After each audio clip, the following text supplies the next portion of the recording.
अस्सलाम वालेकुम एवरीवन। तो जैसा आपको पता है कि हम लोग क्लिनिकल साइंसेस की बात कर रहे हैं इन प्रिपेयर फॉर आईएमएम या एमआरसीपी पार्ट 1 या एमटीए या एमआरसी एम प्राइमरी की सीरीज़ में। तो इसमें आपकी क्लिनिकल साइंसेस में एनाटॉमी भी कवर होती है। ये बात याद रखिएगा, आज का जो टॉपिक है वो सेलुलर ऑर्गेनेलीज़ है।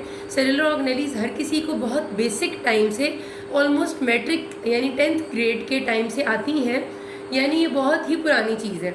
बट ये जितनी पुरानी है उसी हिसाब से एमसीक्यू गलत कर देती है। इस वजह से, क्योंकि जब एमसीक्यू में छोटी सी बात आती है ना, तो हमें मोटा मोटा तो याद होता है कि न्यूक्लियस के अंदर उसका काम तो डीएनए आरएनए से रिलेटेड है।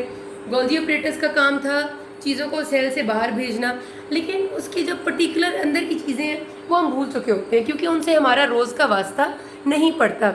रोज़ का वास्ता हमारा पड़ रहा होता है दवाइयों से, दवाइयाँ हमें याद होती हैं। तो इस वजह से इसको थोड़ा सा रिवाइज इस हिसाब से करना है कि ये ऑर्गेनेलीज आपके आईएमएम और एमआरसीपी पार्ट 1 और एमआरसीएम प्राइमरी में बहुत ज़्यादा दफ़ा रिपीट होती हैं। अलग अलग एक एक ऑर्गेनेली का फंक्शन आता है और उसमें जो पर्टिकुलर बात आती है वो मैं आपको बताऊंगी कि ये वाली बिलखसूस बात या ये लफ्ज़ आएंगे तो आपने याद रखना है। ठीक है, स्टार्ट हम कर लेते हैं एंडोप्लाज्मिक रेटिकुलम से। एंडोप्लाज्मिक रेटिकुलम आपको पता है, अगर मैं यहाँ पर एक सेल ड्रॉ कर लूँ गंदा सा, एक नॉर्मल एनिमल सेल, हमने याद होगा मैट्रिक में प्लांट सेल भी पढ़ा था, एनिमल भी पढ़ा था। अभी हम एनिमल सेल की बात करेंगे।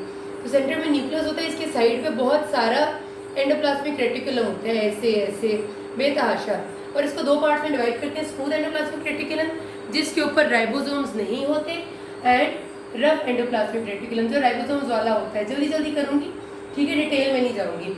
जो रफ, इसमें फंक्शंस आते हैं, ठीक है, हमारे क्वेश्चन जो आते हैं वो फंक्शंस के आते हैं। रफ एंडोप्लाज्मिक रेटिकुलम के ऊपर रफ कहते हैं इसलिए क्योंकि उसके ऊपर राइबोसोम्स अटैच होते हैं, ऐसे छोटे छोटे बहुत सारे। ठीक है, रफ एंडोप्लाज्मिक रेटिकुलम का वो फंक्शन जो आपसे पूछा जाता है, इसके 3 मेन फंक्शंस हैं। सबसे पहले folding and translation of proteins. Translation का लफ्ज़ नहीं आएगा क्योंकि translation of proteins particularly ribosomes में होती है। तो फोल्डिंग ऑफ प्रोटीन्स, ठीक है, फोल्डिंग का लफ्ज़ मैंने लिखा है। फिर जो बहुत इंपॉर्टेंट एमसीक्यू आता होता है कि lysosomal enzymes are manufactured in which organelle. ये मैं भूली हुई थी, मेरा भी ये सवाल प्रैक्टिस टाइम पे गलत हुआ था। तो लाइसोसोमल एंजाइम्स, जो लाइसोसोम के अंदर एंजाइम्स होते हैं जिनके बहुत सारे फंक्शंस हैं, वो एंडोप्लाज्मिक रेटिकुलम के रफ वाले पोर्शन में बनते हैं। तीसरा इंपॉर्टेंट फंक्शन जो इसका है that is an link glycosylation. N link glycosylation of proteins भी रफ एंडोप्लाज्मिक रेटिकुलम करते हैं। ये तीनों एमसीक्यू अलग अलग आए हुए हैं कि folding of protein is done by which organelle.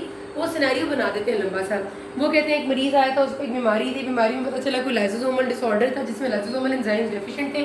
सो लंबी सी कहानी डालने के बाद आखिरी छोटी सी लाइन ही होगी, lysosomal enzymes are synthesized by which organelle.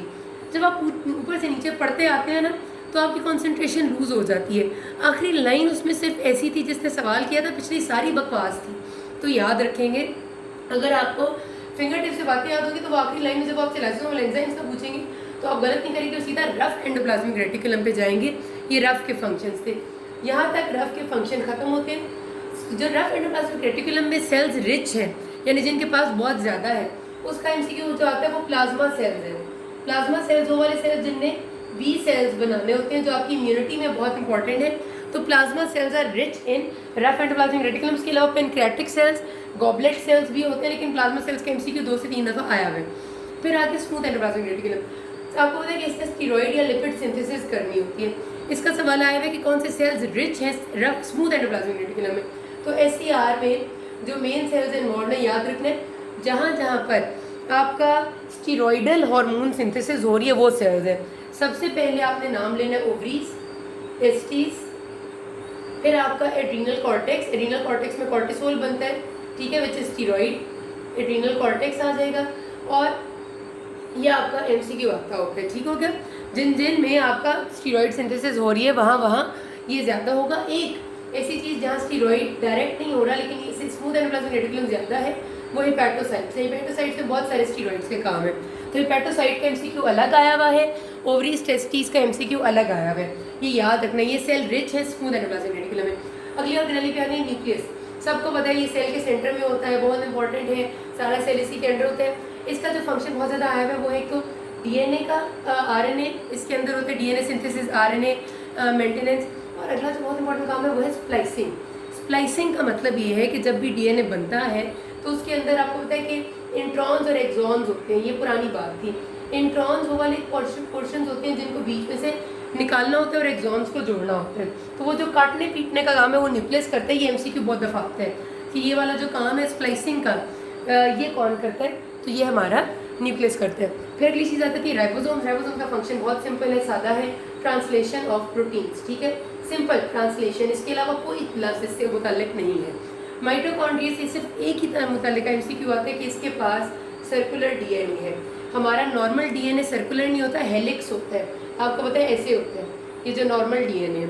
तो जो सर्कुलर डीएनए है वो सेल में किस जगह है, वो माइटोकॉन्ड्रिया में है। बहुत सारे लोग इस सवाल का जवाब गलत इसलिए देते हैं कि जब भी हमने सेल ड्रॉ किया था बचपन में तो हमने न्यूक्लियस को सर्कल बनाया था सेंटर में, लेकिन असल में वो सर्कल नहीं होता, वो डबल हेलिक्स स्ट्रक्चर होता है।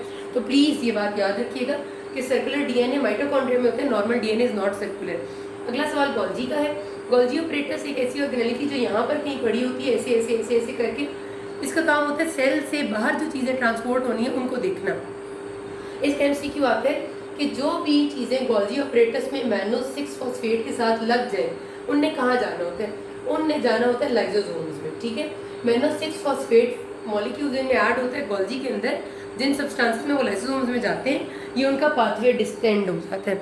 दूसरा एमसीक्यू इसमें से यूँ आता है कि कौन सी ऑर्गेनेली में मैनो 6 फॉस्फेट एमसीक्यू लगाया जाता है लाइसोसोम्स में भेजने के लिए, तो वो गोल्जी है।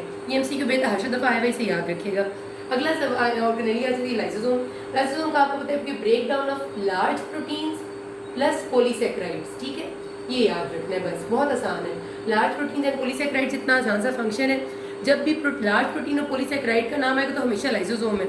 लाइसोसोम, प्रोटीसोम और पेरोक्सीसोम को मैं एक साथ बताती हूँ क्योंकि इनमें हमेशा कन्फ्यूजन हो जाती है। जब भी उन्हें पेरोक्सीसोम का पूछना होगा तो पेरोक्सीसोम में वो कहेंगे catabolism of long chain fatty acid, particular ये लफ्ज़ है catabolism, catabolism of long chain fatty acid, ठीक है, फैटी एसिड का लफ्ज़ आएगा। कोई पॉलीसेकेराइड नहीं आएगा, कोई प्रोटीन नहीं आएगा, इसमें पेरोक्सीसोम आंसर होगा। रट लें इस बात को। जब भी लाइसोसोम का वो सवाल पूछेंगे तो लार्ज प्रोटीन एंड पॉलीसेकेराइड्स का ब्रेकडाउन का लफ्ज़ डालेंगे, ये कन्फर्म ऐसा ही आता है, ठीक है। प्रोटीजोम जो है वो एकदम लाइसोसोमल पाथवे की ही एक ऑर्गेनेली है। कभी भी प्रोटीजोम वो नहीं पूछेंगे जब तक एमसीक्यू में यूबिक्विटिन का लफ्ज़ नहीं होगा। यूबिक्विटिन क्या चीज़ है, बेसिकली ये एक सब्सटेंस है। जिन भी सब्सटेंसेस को यूबिक्विटिन के साथ टैग किया जाता है, जिन भी पॉलीसेकेराइड्स को, प्रोटीन्स को, पेप्टाइड्स को, वो आके प्रोटीजोम्स में डिग्रेड होते हैं, ठीक है। क्या होता है, फॉर एग्जांपल ये मेरा एक पॉलीसेकेराइड का मॉलिक्यूल है, इसके साथ ये मेरा जो स्टार है ये यूबिक्विटिन है, ठीक है। यूबिक्विटिन टैग कर दिया गया। जब यूबिक्विटिन इसको टैग कर दिया, अब इसकी फर्दर डिग्रेडेशन प्रोटीजोम्स में होनी है। अगर इसके साथ यूबिक्विटिन टैग ना होता तो ये लाइसोसोम्स में होती, ठीक है। तो ये याद रखिएगा, यूबिक्विटिन का लफ्ज़ आएगा प्रोटीजोम के लिए, या वो ये पूछेंगे प्रोटीजोम में कौन सी टैग ऑर्गेनेलीज आती हैं, तो यूबिक्विटिन का लफ्ज़ याद रखना है। ये बात खत्म होती है, किसी कोई मसला है कि ना। Thank you.